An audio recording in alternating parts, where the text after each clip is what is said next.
Welcome to Mr. Brown's Basement, a channel devoted to sharing the craft of repairing, restoring, and modifying vintage electronic gear, and other random stuff. In the past two videos, I've examined and repaired the chassis of my RCA 9W125 radio console with two record changers. If you haven't seen them yet, I invite you to watch those videos now. In this video, I will be making the 45 RPM record changer work again.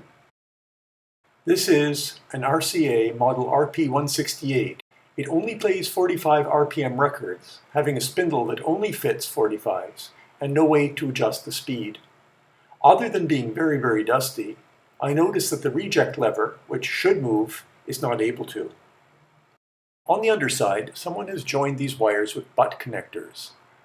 I don't use butt connectors on wires that carry 110. I prefer to solder connections and then cover them with heat-shrinkable tubing. It's much stronger and safer. The motor is no longer securely mounted onto the sub-base. That's because some of the motor mount washers on the top side have disintegrated. This is not a good thing, and they will have to be replaced.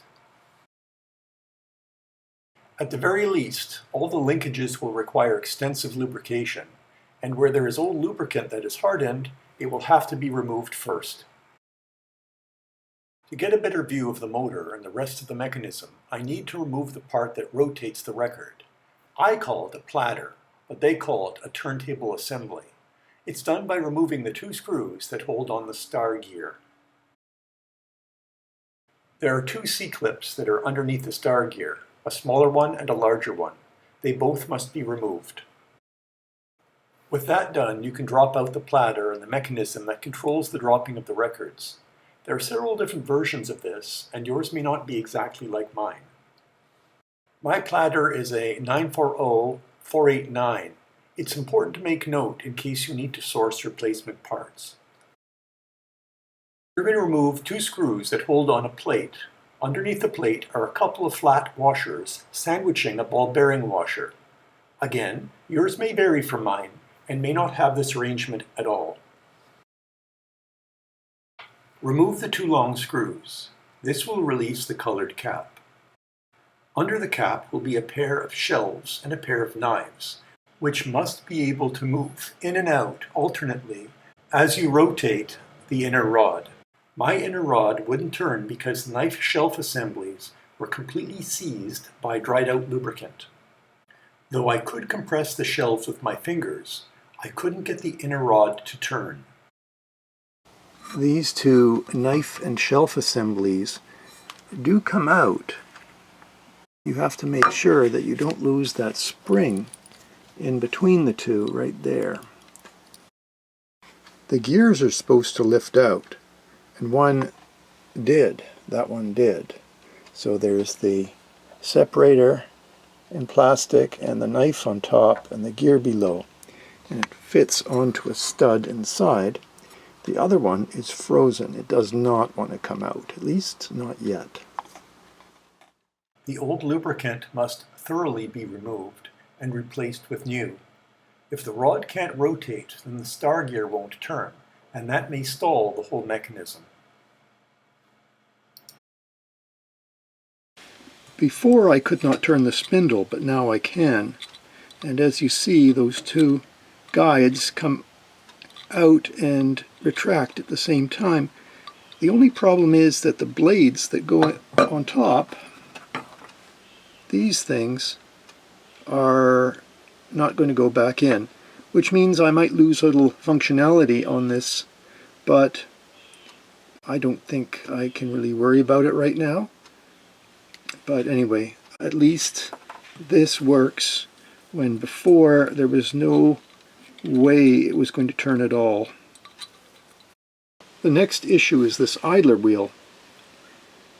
There are three different kinds of idler wheels, and besides being brittle, it's permanently misshapen, so it's not going to play. I got to see if I can get another idler.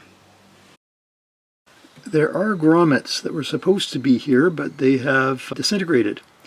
So I'm going to see if I can improvise, because if I order genuine grommets from the United States, it's going to be like $30 US, maybe $50 Canadian by the time I'm finished for 3 grommets, and that's not happening. Here's the motor. It's not too bad. I've got some lubricant in the motor, and I've used some neoprene plumbing washers on both sides, underneath and on top, and it sticks out about as far as it did before. It will have no trouble hitting the idler wheel when the new idler is here. So I think I just saved 50 bucks.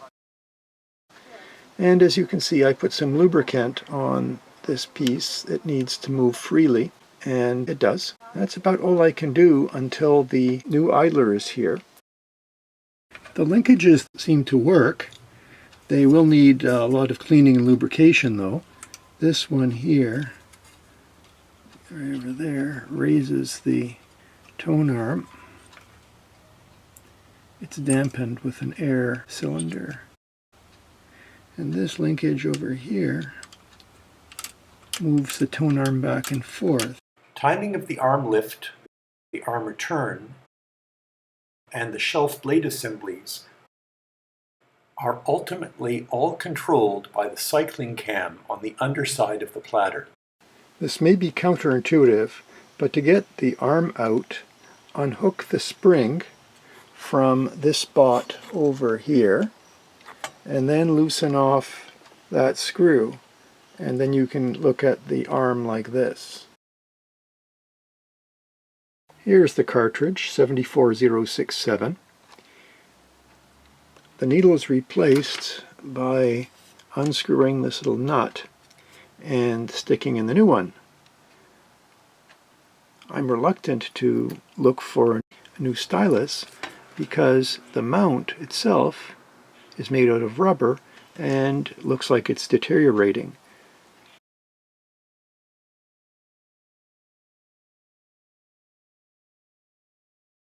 And here's the replacement. Fairly close to the same size, except this one has a separate tire which fits on. You can't power up the motor because the idler gear will want to stick to the side here, which is not a good thing. It needs to have the platter in place. After replacing the idler wheel and lubricating all the linkages, put it back together and decided to run it by hand. And after a while, the mechanism jammed. It was that the nub that goes into the cam on the underside of the turntable got in and couldn't get out. And that was sort of weird. So I traced the problem. Somebody had bent this in, so this arm here could not move out far enough. And now that that's bent out, the mechanism doesn't get jammed. All the testing I'm doing without any stylus or cartridge in, because they're going to be very fragile. I'm going to apply power and see what it does. Applying power, the arm does not go back to its resting position, which is just an adjustment. There are a couple screws for that. And when I get it to go in, it goes back, but it doesn't go to the right place. So let's see if I can adjust the resting position of the arm. This adjustment here adjusts where the tone arm needle, or the tone arm, lands when it starts to play. And they say it's about 2 5/8 of an inch from here. So I've measured it, and this is elliptical, so when you adjust it, it'll go closer, closer, closer, further, further, further. It's not like you wind it tight or anything.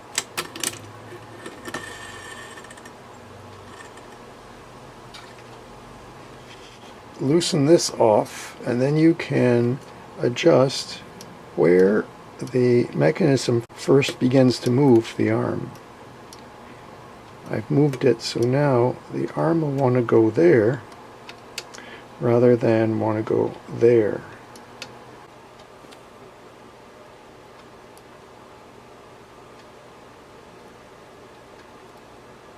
Okay, we've got power.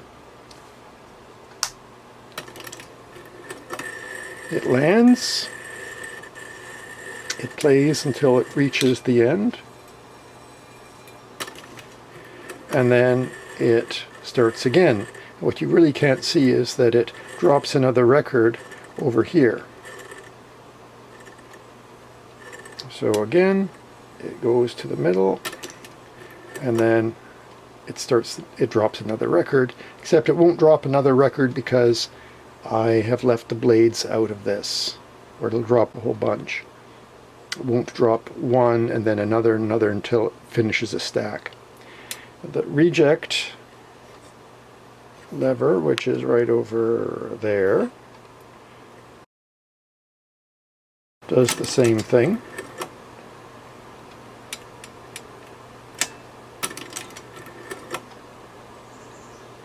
And when you're finished listening to it, you actually have to rest it. Rest the tone arm right there. Notice the motor does not stop spinning. It doesn't do that. There's no switch to the motor. From below, what's going on is it's playing, it's playing, it's playing, it's playing. It reaches the point where it stops, and then it's driven back to the beginning.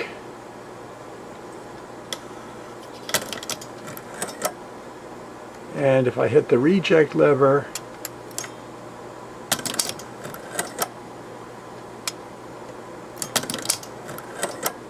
there's also a set of contacts right there which close and short out the cartridge to minimize noise when it's not actually playing.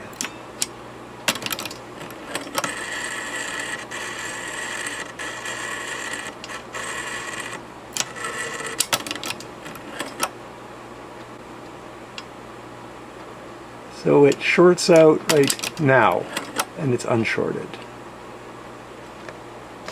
With the power connected now, it's just a matter of installing the needle into the new cartridge and the cartridge back into the tone arm. This is the replacement needle I have. It's a genuine superb needle, 640D1. And it mentions RCA 7467, which is the one that I believe I have. I don't think it's $9.95 anymore. That must have been a huge amount of money at the time.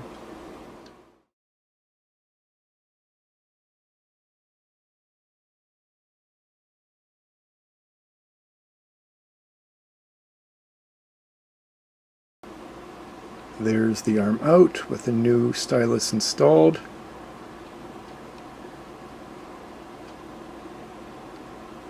We'll see how it works.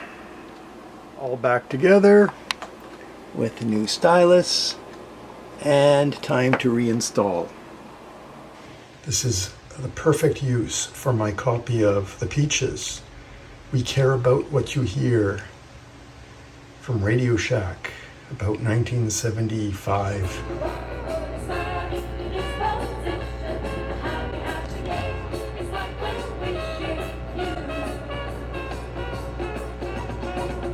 Well, good news and bad news. The record player and stylus work, but the cartridge does not. Very, very low output. But at least I have a record changer that works. And if I can find somebody to rebuild my cartridge, then I might do that. That leaves the 78 RPM record player for the next video. That wraps it up for this video. I hope you enjoyed it. If you did, please consider giving me a thumbs up and subscribing to Mr. Brown's Basement for more interesting and unusual videos.